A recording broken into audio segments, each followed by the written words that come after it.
noches, gracias por estar con nosotros en de sumo interés, como siempre, llevándole temas que son importantes para usted orientarse, para definir políticas, para decidir esquemas de gastos personales y también para darle seguimiento a lo que son las políticas públicas que son tan necesarias para el ordenamiento de la economía en un país como el nuestro y en todas partes. Bueno, esta semana vamos a conversar en nuestra entrevista principal con el economista Ernesto.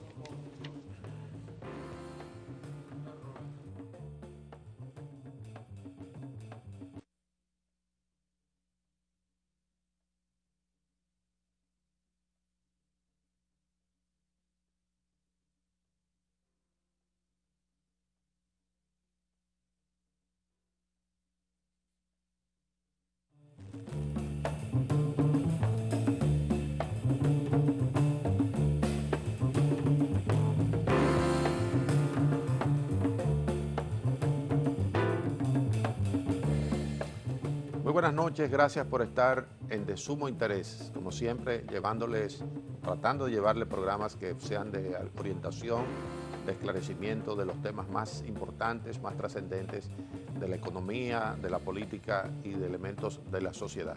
Así que con ustedes vamos a estar, como siempre, en ese interés de llevarle lo mejor. Esta semana en la entrevista principal vamos a conversar con Ernesto Selman, él es economista, es vicepresidente ejecutivo del Centro Regional de Estrategias Económicas Sostenibles, con una agenda sumamente trascendente, una agenda que es de sumo interés justamente y que vamos a tratar de que en el tiempo que conversemos con él podamos dejarle a ustedes información, análisis, enfoque, puntos de vista sobre el tema de la economía principalmente y también, si nos da tiempo, que espero que sí, de hablar sobre la responsabilidad y transparencia fiscal con alguna orientación de Finjus que participa junto con el CREES en lo que son las definiciones de políticas públicas. En nuestra segunda entrevista tendremos a Yessir Barrera. Atrévete a cambiar un hábito. Atención, esto es muy importante para todos. Yessir Barrera, un asesor empresarial, escritor, coach, propone 4 pasos para cambiar un hábito: visualizar, sustituir, desconectar las señales detonantes y repetir. Suena complicado, pero no lo es. Así que ese es el plato que tenemos para ustedes en el día de hoy en De Sumo Interés. Vamos a la pausa para ver los comerciales y de inmediato retornamos con nuestro invitado Ernesto Selman. No se vaya.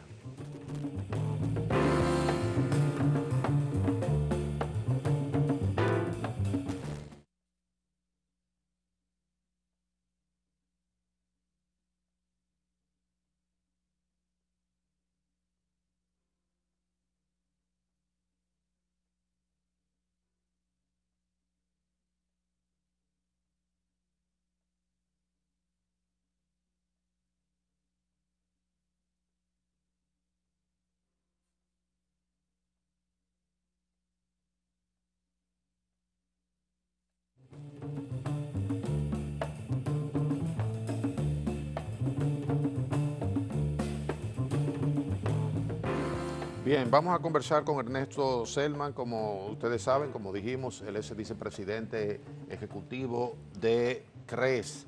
CREES es el Centro Regional de Estrategias Económicas Sostenibles. Él es vicepresidente ejecutivo y con él vamos a hablar de esas cosas que son de sumo interés, porque tienen que ver con la economía, tienen que ver con el impacto que las reglamentaciones de las leyes, de los códigos que tienen que ver con la economía repercuten en el individuo, en las empresas, en la sociedad.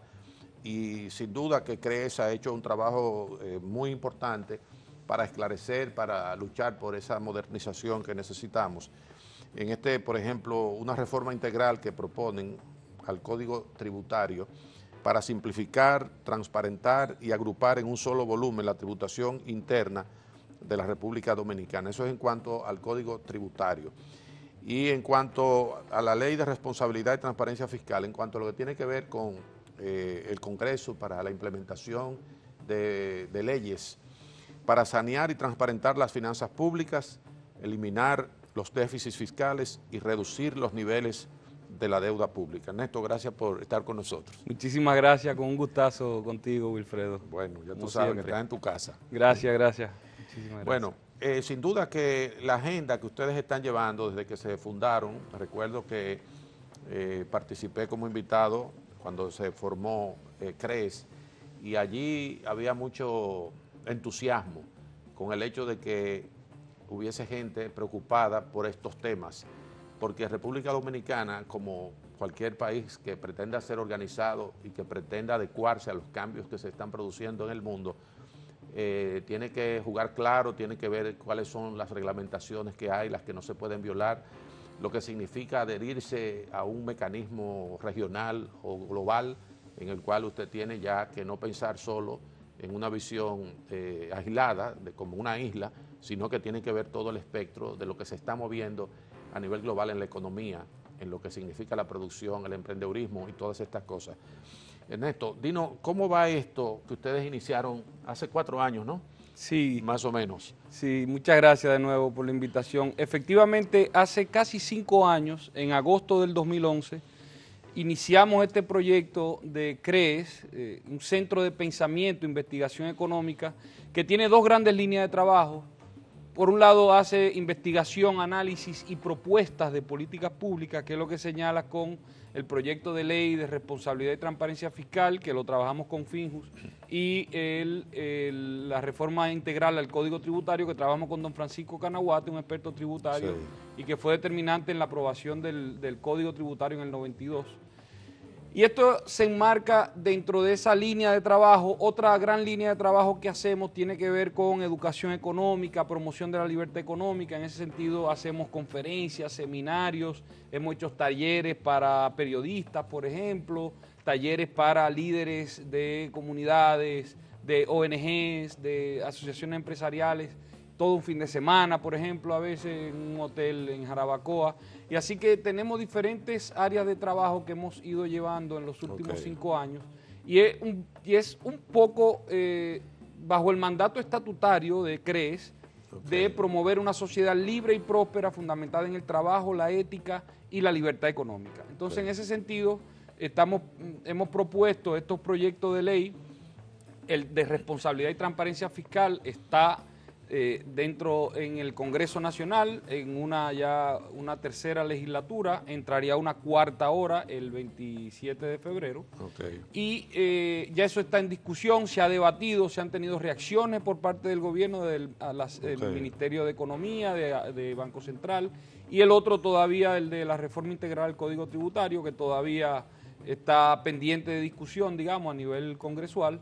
Pero es un proyecto que creo que va a tener vigencia en los próximos meses y en las discusiones que todavía están pendientes con el tema fiscal en nuestro país. Ya. Bueno, con respecto a este del Finjus, donde participa Finjus de manera importante, ¿cómo tú evalúas lo que se ha hecho hasta el momento? Dice que eso ha ido ya a comisión en el Congreso, ustedes han participado en la discusión para puntualizar qué se pretende con esto, los beneficios que eso va a tener. Efectivamente, desde el 2013, octubre de 2013, se sometió el proyecto de ley en ese momento por 5 diputados representando los 3 partidos mayoritarios y una de un partido minoritario. Esto se llevó a la Comisión de Deuda Pública, se debatió, se buscó reacciones, incluso la comisión recibió reacciones de los ministerios de Economía, de Hacienda y del Banco Central. Es decir, que es un tema que ya ha avanzado, perimió con una 2ª legislatura y se reintrodujo en la legislatura pasada, que se mantendría todavía en la agenda a partir del 27 de febrero. Y eso entonces está pendiente todavía. Estamos hablando del de responsabilidad y transparencia fiscal, donde se incluyen una serie de reglas para que el gobierno o los gobiernos se adhieran, el Estado en general, se adhiera a unas reglas fiscales para no ver lo que hemos visto recientemente y no ver cómo en unos 12, 13 años la deuda pública se multiplicó por 7 veces y media. Entonces, estas son cosas que hay que ir tomando en cuenta porque esto va haciendo la economía más vulnerable y puede representar riesgos, incluso hasta de crisis, porque cuando llegas a un nivel de insostenibilidad fiscal, entonces ya hay asumes unos riesgos que no son deseados, y por eso hemos propuesto este proyecto junto con Finjus para, digamos, crear una plataforma de certidumbre alrededor de las finanzas públicas y evitar cualquier riesgo que se pueda salir en el futuro. Obviamente que lo que ustedes están proponiéndose es valioso en muchos órdenes, porque por ejemplo si uno ve aquí un cuadro donde se dice la deuda del sector público consolidado, haciendo un recuento desde el año 2000, vemos como esa deuda ha ido aumentando de manera exponencial. Y es preocupante, ¿no? Porque financiar todo ese gasto ha requerido, bueno, ahí lo ven ustedes, miren cómo va subiendo, como una escalera, ¿no? La deuda del sector público consolidado.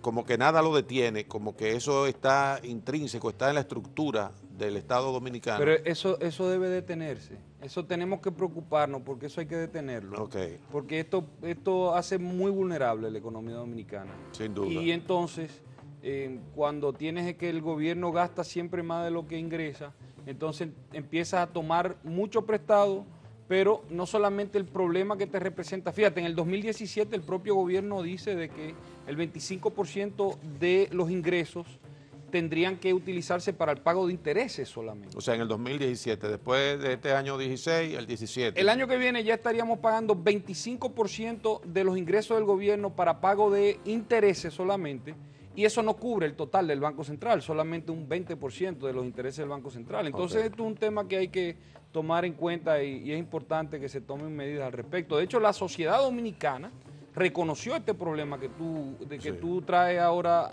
a colación, porque en la Estrategia Nacional de Desarrollo, cuando se habla de un pacto fiscal, se dice de que tiene que ser aprobado junto con una ley de responsabilidad fiscal. Correcto. Entonces, esto no estamos inventando la rueda, no, ya claro. la sociedad se había dado cuenta del problema que esto podía representar, y en la misma Estrategia Nacional de Desarrollo se habla de una ley de responsabilidad fiscal. Ya, aquí vemos cómo en lo que es más o menos la explicación, el resumen de lo que se quiere enfrentar, hay un subtítulo de debilidades institucionales, es decir, eso está institucionalizado y señala, por ejemplo, el elevado déficit y nivel de endeudamiento del sector público, mala formulación y ejecución del presupuesto del Estado, discrecionalidad del gasto público y corrupción administrativa, falta de mecanismo de control del gasto público, falta de rendición de cuentas sobre finanzas públicas, falta de metas fiscales de mediano y largo plazos, falta de información y estadísticas fiscales confiables,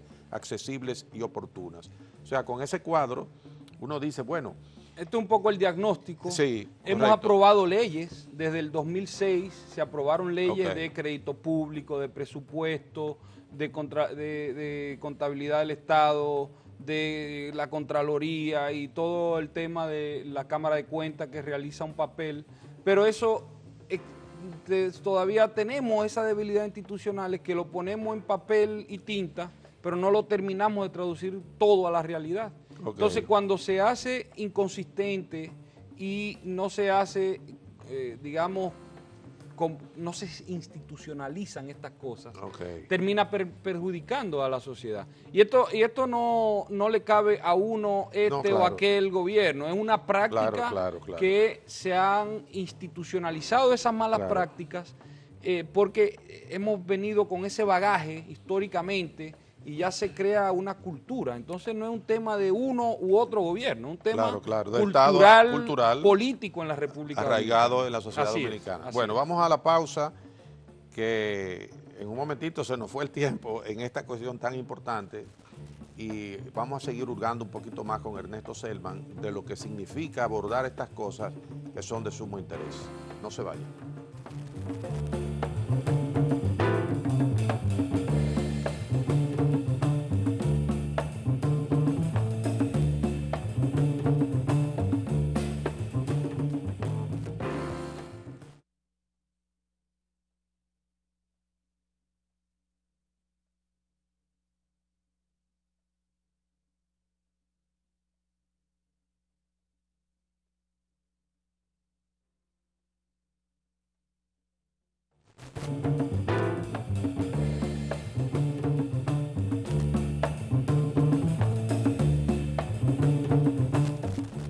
Bien, seguimos con Eduardo Selman, Ernesto Selman, vicepresidente ejecutivo, economista del Centro Regional de Estrategias Económicas Sostenibles.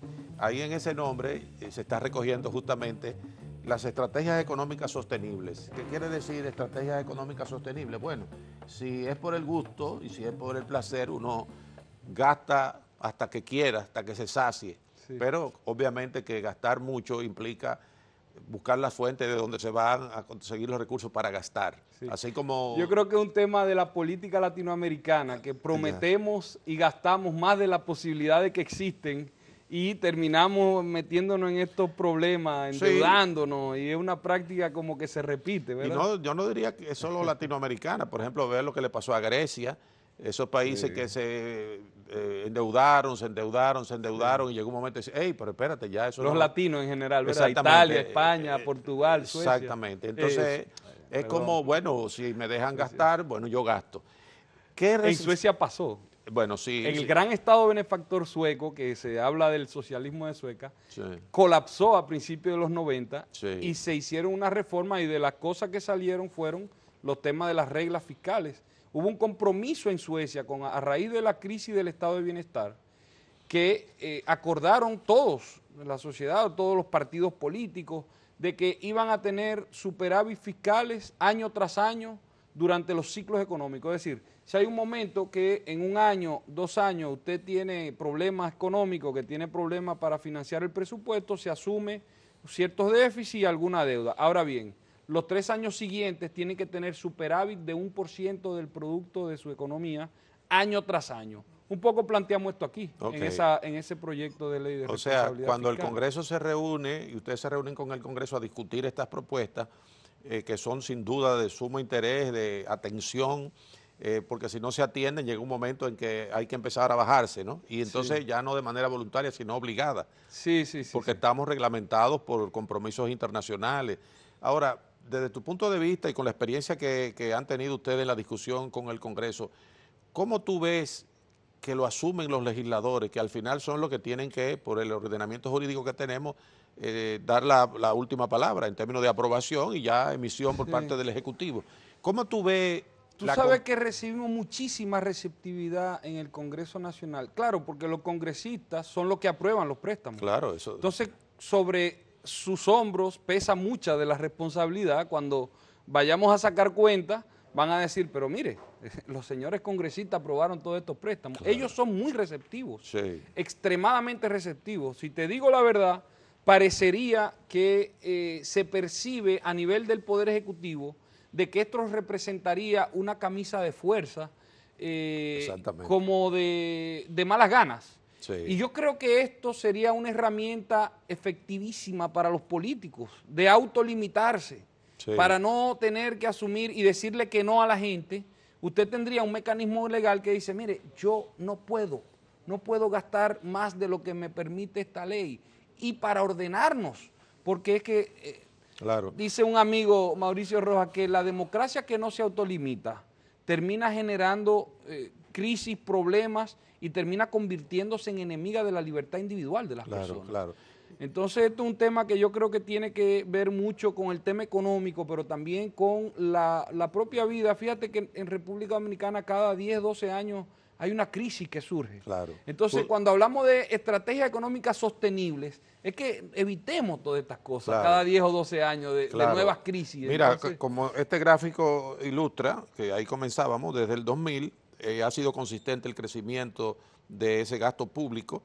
El punto es que si no generamos las divisas suficientes como resultado de buenas políticas públicas, de crecimiento, de desarrollo, entonces terminamos endeudándonos para financiarlo. Sí, ese es el problema. Y entonces, en ese sentido, ¿cómo ustedes, ya no en función de cómo piensan los congresistas, sino las iniciativas que ustedes han tomado, cuáles serían los antídotos para ponerle control a ese gasto? Sí. Porque ciertamente que se asume la buena fe, se está gastando porque se necesita. Entonces, ¿cómo podrían ellos darse cuenta de que se necesita, pero no se puede hacer ese ritmo? Don Juan Bosch hablaba de que en política, en economía, hay cosas que se ven y cosas que no se ven. Y las que no se ven son más importantes. Más importantes que las que se ven. Correcto. Entonces, problema que muchas veces decimos, mira, hay una gran demanda social, el Estado tiene que seguir gastando, y lo que se ve muchas veces, la transferencia que tú le estás dando y que tú dices, mira, está beneficiando, está ayudando. Sí. Eso es lo que se ve. Lo que no se ve, el problema es que son las consecuencias secundarias que se dan a través del tiempo y no se ven en el momento que se adoptan. Okay. Entonces lo que tú estás desviando recursos que puede haber sido productivo, por ejemplo, cuando el gobierno toma prestado en el mercado local recursos, esos son recursos que deja de invertir el sector privado para generar empleos sostenibles, correcto, productivos, valorados y que reciben ingresos por trabajar a los ciudadanos. Entonces, lo que no se ve a veces es muy importante y lo que vemos entonces es, en esta ley de responsabilidad fiscal, y aquí voy cerrando, sí, en esta ley de responsabilidad fiscal se incluyen básicamente 3 reglas fiscales. Okay. Una regla de limitar el incremento del gasto público, que en años electorales principalmente hemos visto que se dispara. Sí, en 2008 es consistente subió 28%, en el 2012 40%, ya veremos qué sucede este año. Lo otro es una regla fiscal para limitar los déficits, permitiendo que hayan ciertos déficits en momentos determinados, pero siempre buscando que en 3 años se vuelva a recibir ingresos que puedan cubrir esos déficits. Y el tercero tiene que ver con reglas para limitar el endeudamiento público, y ahí eso obviamente es para limitar la cantidad de recursos que el Estado está ahora mismo gastando en intereses y servicios de deuda, muchas veces para cosas que no fueron proyectos productivos, sino para subsidios, pago de propios intereses que nos endeudaron. Claro.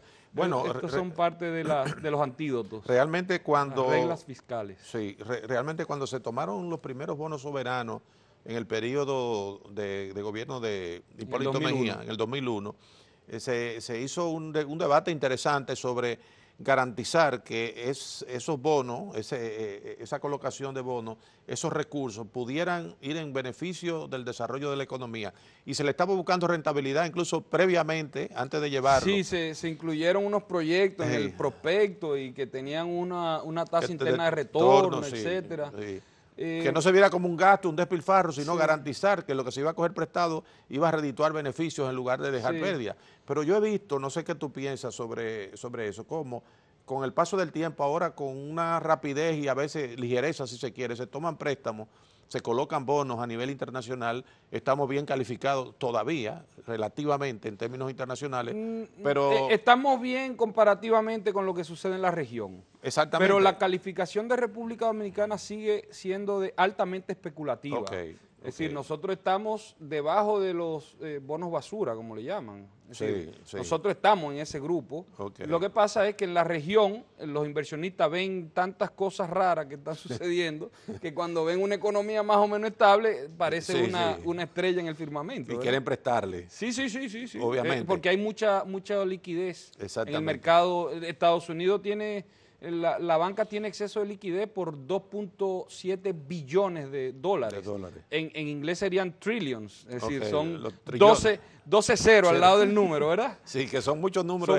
Muchos números, ¿verdad? Claro. Sí. Entonces, ¿cómo puede contrarrestar un país como República Dominicana con una presión social fuerte por la falta de cumplimiento histórico, aunque hemos avanzado, pero eso es muy relativo? Porque la demanda va creciendo, la población va creciendo entre 1.8 y 2% anual, y eso va metiendo presión. Sin embargo, los mecanismos de generación de recursos sanos como que son más lentos que simplemente lanzarse a buscar recursos fuera.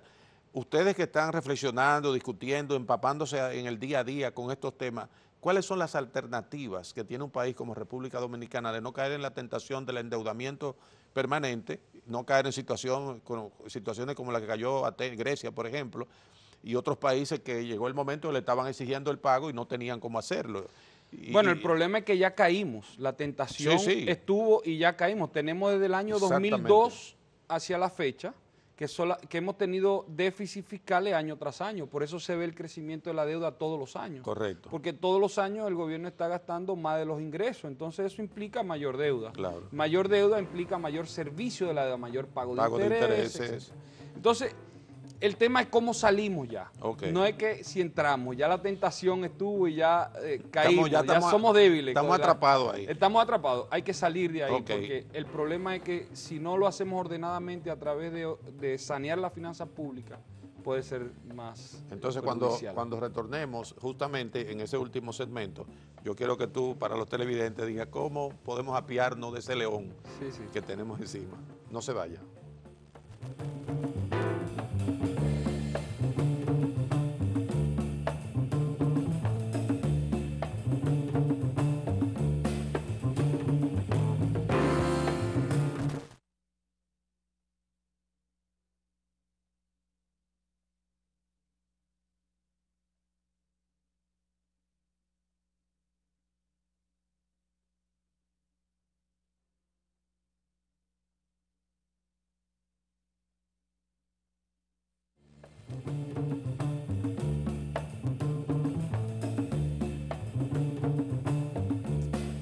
Bien, seguimos conversando con Ernesto Selman, economista. Él es vicepresidente ejecutivo del Centro Regional de Estrategias Económicas Sostenibles. En esta primera parte, después en la segunda también, hemos estado hablando de responsabilidad fiscal, hemos estado revisando lo que es la deuda del sector público consolidado, de cómo desde el año 2000 la deuda ha ido creciendo de manera consistente, y esto pues obviamente que preocupa, tiene que preocuparnos, porque en lugar de eso revertirse, la deuda va subiendo y uno dice en algún momento vamos a tener la presión de pagarla, y de qué manera. Entonces nuestro invitado ha estado justamente hablando de que ya estamos cautivados porque hay dinero, hay mucha liquidez a nivel internacional y quieren prestarnos, y nosotros pues lo cogemos. Dice que bueno, ya eso hay que pararlo, que hay que apiarse de ese tigre en el que nos subimos, y yo quiero que él nos diga qué es lo que hay que hacer para apiarse de esa tendencia que definitivamente afecta a la economía. Bueno, esto es importante porque lo que nos enseña la historia económica es de que los ajustes económicos suceden, ya sean ordenadamente o desordenadamente.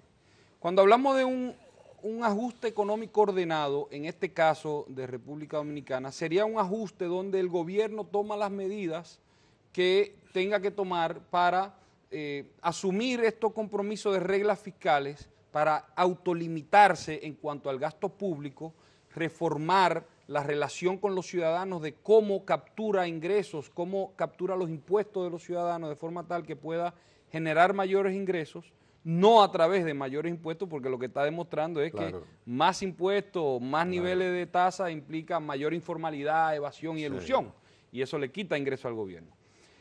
Entonces, el tema es cómo ordenadamente se ajustan las cuentas fiscales del gobierno y se sanea las finanzas públicas de forma tal de eliminar los déficits fiscales. Esto obviamente requiere una voluntad política férrea, importante, fundamentalmente y eso. Debe tener visión del riesgo que se está asumiendo, porque si no, no se asume el compromiso de esa voluntad política. Hay que tener clara la visión de que si no se asumen esos compromisos, podemos terminar en un escenario no deseado. Y pusiste el ejemplo de Grecia, Puerto Rico, podemos hablar de Argentina también, Venezuela. Venezuela en caso extremo, República Dominicana en los 80, República Dominicana a principios de los 90, a finales de los 80. Es decir que tenemos experiencia propia.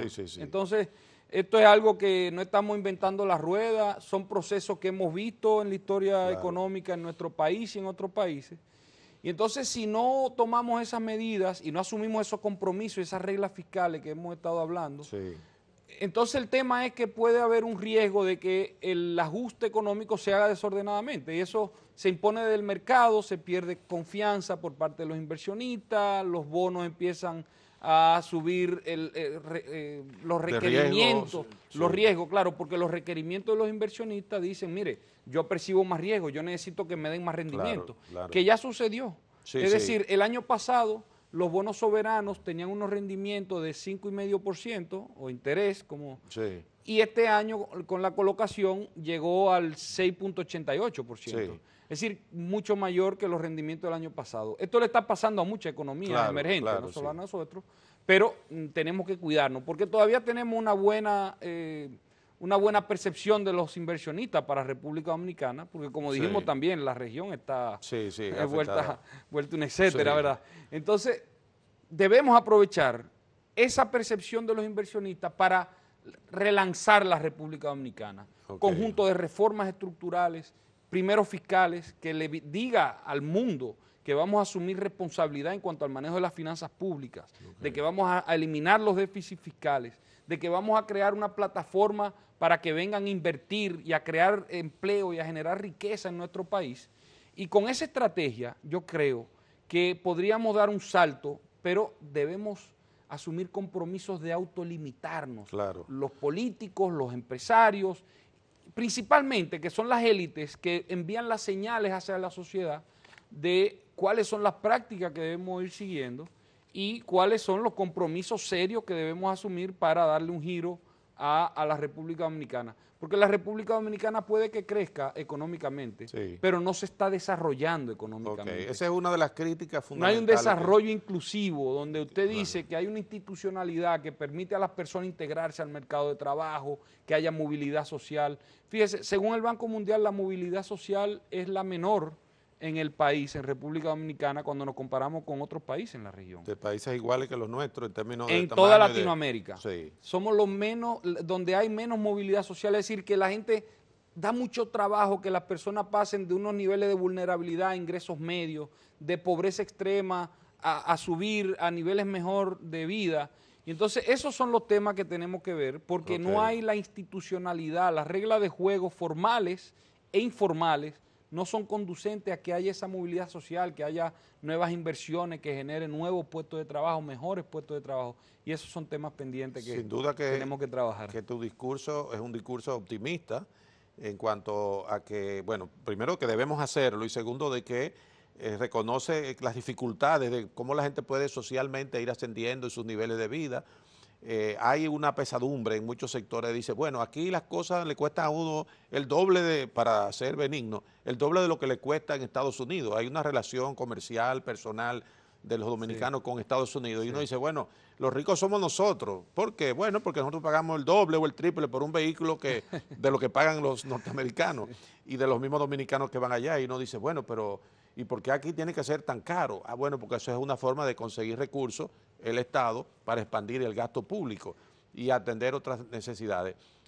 Vamos a tener que hacer otro programa para hablar de esa parte. Ahora, me gustaría, en los minutos que nos quedan, que cerráramos el tema y siendo sincero, ¿tú crees que nosotros tenemos con esa clase política, por lo menos una parte de ella, que va a gastar hasta que se le frene o podemos aplicar efectivamente estas cosas que son las ideales y las necesarias para que una economía y un país marchen mejor?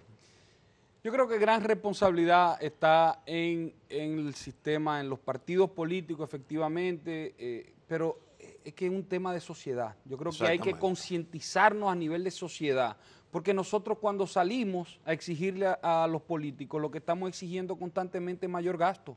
Mayor gasto aquí, mayor gasto allá, como si la plata solucionara los problemas.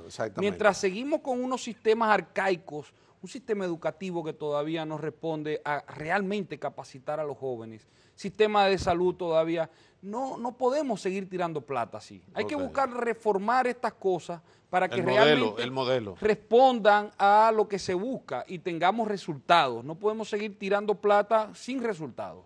Entonces, yo creo que tenemos que concientizarnos a nivel de sociedad y no que sea que cada vez que algún representante de la sociedad salga exigiendo más gasto, más plata aquí, más plata allí. Entonces, estos son parte de los temas que yo creo que es importante que la sociedad esté consciente, porque al final, Wilfredo, se podrán tomar medidas por 2, 3 años, pero si no hay una conciencia social de que eso es necesario y que la responsabilidad fiscal es importante, se podrá aplicar por un par de años, pero luego la perdemos, porque entonces la sociedad no está consciente de que eso es importante y pedimos más gasto y vuelve el tema del populismo. Creímos que habíamos institucionalizado y eliminado un poco el populismo en los 90, pero después vino con mucha fuerza. Una ola fuerte. Sí, a partir del nuevo milenio y en Latinoamérica vino una gran ola populista y fíjate cómo terminan las economías llegando cuando no nos autolimitamos Claro, como sociedades, sí, como sí. clases políticas y como clases empresariales. Claro. Entonces son los temas pendientes que yo creo que Sí, son sí, más importantes. hay una responsabilidad y hay que partir de que alguien va a pagar lo que está ocurriendo ahora. Estamos endeudando las generaciones futuras con el tipo de gasto que hacemos, porque también en algo de lo que tú señalas, la importancia de la calidad del gasto. Por ejemplo, que se habla de la educación, que se ha invertido mucho en educación, obviamente que con el déficit que se acumuló durante tanto tiempo, el descuido que hubo con la educación, entonces ahora tenemos que resolverla porque tenemos una presión ya no solo local, sino internacional. Cómo calificar los recursos humanos para que podamos ponernos a tono con lo que se está produciendo en la globalización. Pero el gasto no es bueno y eso no es atribuible a un gobierno, sino ahí lo vemos. Esto es un tema cultural, político, cultural. Que tenemos que, yo creo que un papel de que tienen estos tipos de instituciones como CREES es incluso concientizar a la sociedad de que procure y promueva políticas públicas sanas o cosas sanas, que no estemos todo el tiempo pidiendo y pidiendo, pidiendo. Sí, Tiene que haber una autolimitación por claro. parte de los ciudadanos, de las personas que están en política, claro, que la gente los se empodere emprendedores. Y eso es importante, porque si no, entonces podemos tomar medidas por un tiempo, funcionan por un tiempo, lo hemos hecho en nuestro país. Sí, sí, funcionan sí. por un tiempo, pero si no terminas permeando en la sociedad, eso se pierde fácil y eso nos lleva a otros lugares. Pues mira, gracias Ernesto, porque en poco tiempo, que, oye, se fue el tiempo rápido, Sí. se nos fue media hora y nos quedamos todavía buscando más. Topados, como Y decimos topados, los dominicanos. nos quedamos Está topados. bien. Así que queremos tenerte pronto de nuevo por ¿Cómo aquí para que sigamos con estos temas. Con muchísimo gusto. Ernesto Selman, economista, vicepresidente ejecutivo del Centro Regional de Estrategias Económicas Sostenibles, CREES, que ha estado compartiendo con nosotros estos temas que son de sumo interés. No se vaya y atrévase a cambiar un hábito, eso nos va a decir Jesse Barrera en el siguiente segmento.